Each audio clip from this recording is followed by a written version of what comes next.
France में जय हो। जहां पीएम मोदी यूएई के लिए रवाना हुए हैं। फ्रांस से यूएई के लिए रवाना हुए हैं पीएम मोदी। सुबह 10:45 पर यूएई पहुंचेंगे प्रधानमंत्री मोदी। लगातार विदेशी दौरे पर हैं और भारत के साथ जो दोस्त देश हैं उनके साथ रिश्ते और मजबूत हो रहे हैं। फ्रांस में पीएम मोदी का खास दौरा रहा, जिसमें रक्षा को लेकर भी कई समझौते हुए हैं और कई डील्स हुई हैं, राफेल को लेकर भी। और उसके बाद यूएई के लिए रवाना हुए हैं प्रधानमंत्री नरेंद्र मोदी।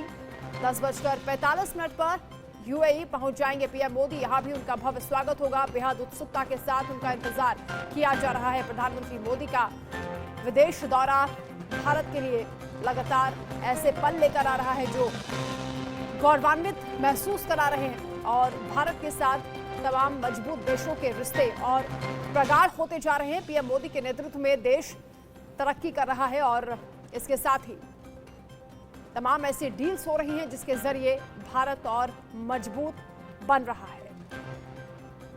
फ्रांस में मोदी के बाद अब यूएई में भी भारत का डंका बजने जा रहा है, जहां पर पीएम मोदी सुबह 10:45 पर पहुंच जाएंगे। यहां भी कई मुद्दों को लेकर बातचीत होगी, द्विपक्षीय चर्चा होगी और पीएम मोदी का संबोधन भी होगा। 10:45 पर यूएई पहुंचेंगे पीएम मोदी। उनके स्वागत के लिए भव्य तैयारियां की जा रही हैं। उत्सुकता से इंतजार पीएम मोदी का किया जा रहा है। दुनिया आज भारत की ओर उम्मीद भरी निगाहों से देख रही है। विश्व गुरु बनने की राह पर भारत। तो अमेरिका और मिस्र में भारत की जय जय होने के बाद भारत माता की जय की गूंज फ्रांस में भी सुनाई दी है। दरअसल पीएम मोदी का पेरिस में शानदार स्वागत हुआ। फ्रांस दौरे के पहले दिन पीएम मोदी को वहां के सर्वोच्च सम्मान Grand Cross of the Legion of Honour से सम्मानित किया गया। ऐसे में पीएम मोदी ये सम्मान पाने वाले पहले भारतीय प्रधानमंत्री बन गए हैं और अपनी यात्रा के पहले दिन ही पीएम मोदी ने फ्रांस में प्रवासी भारतीयों की एक सभा को संबोधित किया। उन्होंने फ्रांसीसी राष्ट्रपति मैक्रों के साथ मिलकर दोनों देशों के बीच कई समझौतों पर हस्ताक्षर भी किए, जिसमें एक सबसे अहम समझौता यूनिफाइड पेमेंट इंटरफेस यानी कि यूपीआई डील है। लिहाजा इस समझौते के बाद अब भारतीय फ्रांस में भी यूपीआई पेमेंट कर सकेंगे। दरअसल अपने रणनीतिक रिश्तों की 25वीं सालगिरह मना रहे भारत और फ्रांस की दोस्ती काफी पुरानी है। फ्रांस ऐसे वक्त में भी भारत का साथ देता आया है जब अमेरिका समेत दुनिया की तमाम बड़ी शक्तियों ने भारत का साथ छोड़ दिया था। यह वो वक्त था जब 1998 में भारत ने पोखरण में अपना पहला परमाणु परीक्षण किया था। फ्रांस संयुक्त राष्ट्र सुरक्षा परिषद के 5 स्थायी सदस्यों में एकमात्र ऐसा देश था जिसने न केवल परमाणु परीक्षण को लेकर भारत पर लगाए गए अमेरिकी बैन को गलत बताया, बल्कि भारत के साथ वो खड़ा रहा।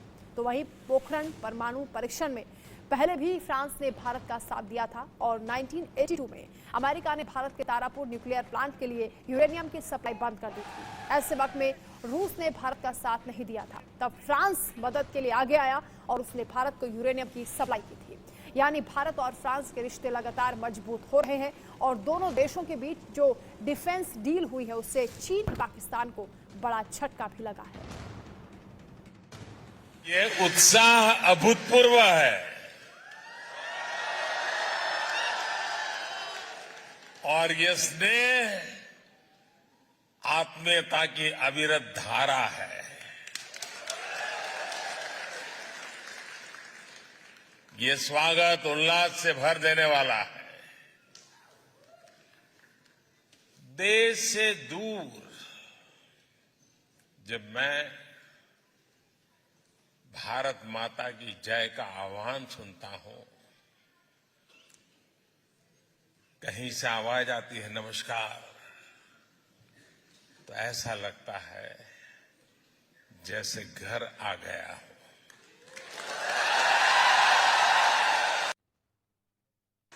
ये वाकई अद्भुत है।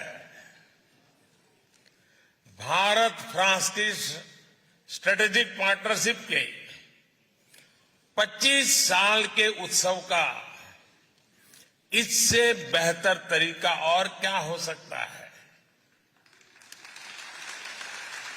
साथियों, आज दुनिया नए वर्ल्ड ऑर्डर की तरफ बढ़ रही है। भारत का सामर्थ्य और भारत की भूमिका बहुत तेजी से बदल रही है। मैं अपने मित्र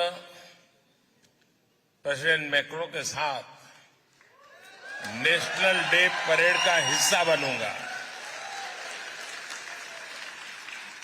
ये आत्मीयता सिर्फ दो देशों के नेताओं के बीच नहीं है, बल्कि ये भारत फ्रांस की अटूट दोस्ती का प्रतिबिंब है, रिफ्लेक्शन है। क्लाइमेट चेंज हो, ग्लोबल सप्लाई चेन हो, आतंकवाद हो, कट्टरवाद हो, हर चुनौती से निपटने में भारत का अनुभव, भारत का प्रयास दुनिया के लिए मददगार साबित हो रहा है। फ्रांस का नेशनल एंथम कहता है, मार्शो मार्शो, यानी लेटेस्ट मार्च, लेटेस्ट मार्च। हमारे यहां भी वैदिक काल से जो मंत्र हमें प्रेरणा देता रहा है वो है चरैवेति चरैवेति, यानी चलते रहिए, चलते रहिए, लेट्स मार्च, लेट्स मार्च। और यही भावना कल हमें नेशनल डे परेड में भी दिखाई देने वाली है। भारत इस समय G20 का प्रेसिडेंट है।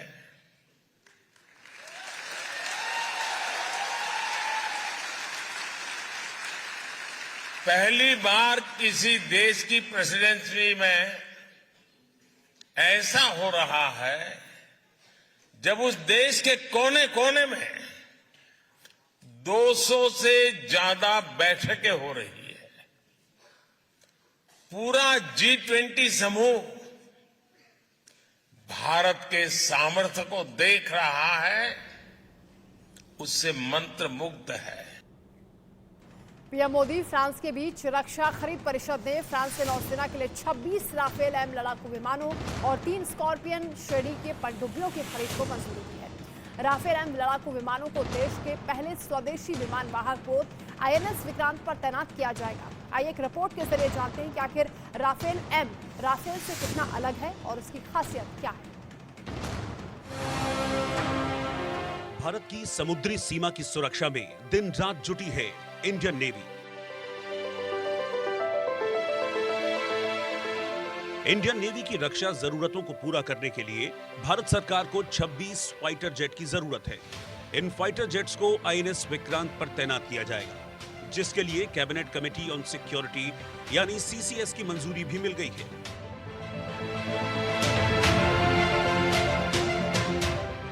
इस जरूरत को पूरा करने के लिए फिलहाल भारत के पास 2 विकल्प मौजूद थे।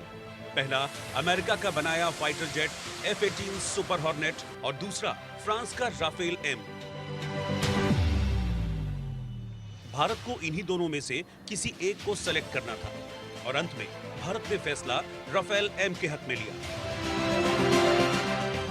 राफेल एम यानी राफेल मेरिन दुनिया के बेहतरीन और बेस्ट कैरियर से ऑपरेट करने वाला फाइटर विमान है। राफेल एम से हमारी नेवी, खास तौर से हमारी नेवी के लिए बहुत फायदा है और इससे और आगे जाके हिंदुस्तान के जो डिफेंस है और ज्यादा स्ट्रांग होगी। इंडियन नेवी के बेड़े का हिस्सा बनेंगे राफेल एम। ऐसे में अब ये समझना जरूरी है कि आखिरकार Rafale M F-18 Super hornet से कितना अलग है। भारत की सुरक्षा के लिहाज से राफेल एम कितना सक्षम है। राफेल एम आने से इंडियन नेवी की ताकत में कितना इजाफा होगा। इन तमाम सवालों के जवाब समझते हैं इस एपिसोड में। राफेल एम यानी राफेल का नौसैनिक वर्जन। ये एक modern multi role combat fighter jet है जिसे फ्रांस की कंपनी दसॉ एविएशन ने बनाया है। अगर राफेल एम और F-18 सुपर हॉर्नेट की तुलना की जाए तो राफेल एम कई मायनों में बहुत आगे है। मसलन राफेल एम की मैक्सिमम स्पीड मैक 2 यानी तकरीबन 2469 किलोमीटर प्रति घंटा है। अगर F-18 सुपर हॉर्नेट की बात की जाए तो इसकी स्पीड मैक 1.8 है, यानी तकरीबन 2200 किलोमीटर प्रति घंटा। राफेल एम की रेंज 3700 किलोमीटर से ज्यादा है, वहीं F-18 सुपर हॉर्नेट की रेंज 3300 किलोमीटर के आसपास है, जहां Rafale M fighter jet 55,000 feet की ऊंचाई पर उड़ान भरने में सक्षम है। वहीं इसके मुकाबले F-18 सुपर हॉर्नेट 50,000 फीट तक की ही ऊंचाई पर उड़ान भर सकता है। सुपर हॉर्नेट जहां 228 मीटर प्रति सेकंड की गति से ऊपर जाता है, वहीं राफेल 304.8 मीटर प्रति सेकंड की गति से आसमान की ओर जाता है। राफेल मरीन में एक पायलट की जरूरत होती है। इसकी लंबाई 50 फीट के करीब है, जबकि विंग स्पैन 35.4 फीट है और वजन 10,300 किलोग्राम के आसपास है। वहीं F-18 सुपर हॉर्नेट में 1 या 2 पायलट बैठ सकते हैं। इसकी लंबाई करीब 60 फीट है और इसका विंग स्पैन 44 फीट है। F-18 सुपर हॉर्नेट का वजन 14,552 किलोग्राम के आसपास है, यानी राफेल एम की तुलना में F-18 सुपर हॉर्नेट ज्यादा वजनी है। सुपर हॉर्नेट और राफेल एम दोनों ही active electronic scanned array radar से लैस हैं। राफेल एम में RBE-2AA रडार फिट है। ये रडार हवा, समुद्र और जमीन पर टारगेट को स्कैन और ट्रैक कर लेता है। राफेल एम अपनी विजुअल रेंज की वजह से सुपर हॉर्नेट पर भारी पड़ता है। राफेल एम 90 की दशक का टेक्नोलॉजी है, जबकि F-18 में ज्यादातर जो एयरफ्रेम और इंजन के कंपोनेंट हैं वो 70 की दशक के टेक्नोलॉजी है। लेकिन इससे भी बड़ी बात यह है कि राफेल एम हवा में एयर टू एयर कॉम्बैट के लिए बहुत ही उपयोगी है। इसकी जो रेट ऑफ टर्न है, एक्सेलरेशन है, यानी कम स्पीड से हाई स्पीड जाने की जो कैपेसिटी है, और क्लाइंबिंग ऑल्टीट्यूड है पेलोड के साथ, ये सब F-18 से भारी पड़ते हैं। राफेल एम पर हवा से हवा में मार करने वाली MBDA meteor beyond visual range missile लगा सकते हैं। ये मिसाइल है MBDA Apache, MBDA storm shadow, scalp, hammer. इसके अलावा इसमें परमाणु हथियारों से लैस मिसाइलों की तैनाती भी की जा सकती है, यानी भविष्य में इसमें ब्रह्मोस का एयर वर्जन भी इंस्टॉल किया जा सकता है। राफेल एम में 30 मिलीमीटर कैलिबर की GIAT 30M/719B तोप लगी है, जिसमें 1 मिनट में 125 राउंड फायर करने की क्षमता है। अपनी इन्हीं विशेषताओं के कारण पिछले कुछ सालों में राफेल अमेरिकी लड़ाकू विमानों का कड़ा प्रतिद्वंदी बनकर उभरा है। दुनिया के कई देश फ्रांस में बने हुए राफेल फाइटर विमान को इसलिए पसंद कर रहे हैं क्योंकि अमेरिकी विमानों की तुलना में वह ज़्यादा इकोनॉमिक हैं लॉन्ग टर्म ऑपरेशंस में। यानी एक टेक ऑफ और एक लैंडिंग का जो खर्चा है वो फ्रांस के राफेल विमान का बहुत ही कम पड़ता है।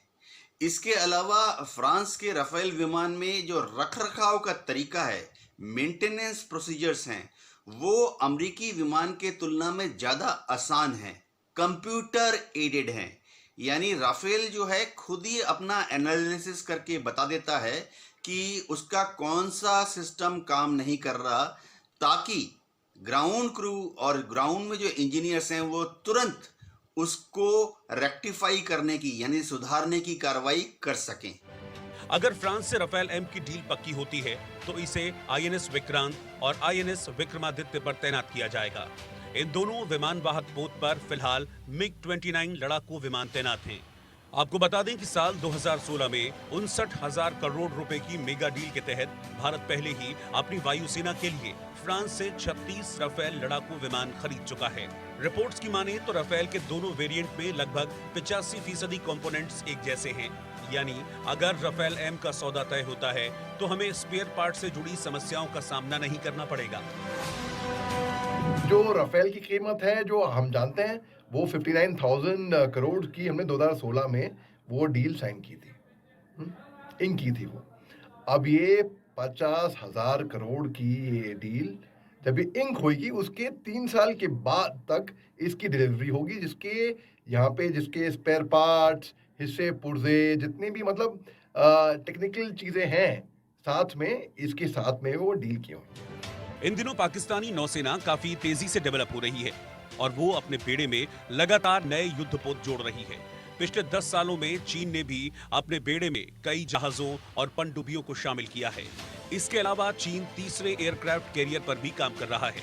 इस लिहाज से देखें तो भारत के लिए राफेल एम की डील काफी अहम मानी जा रही है।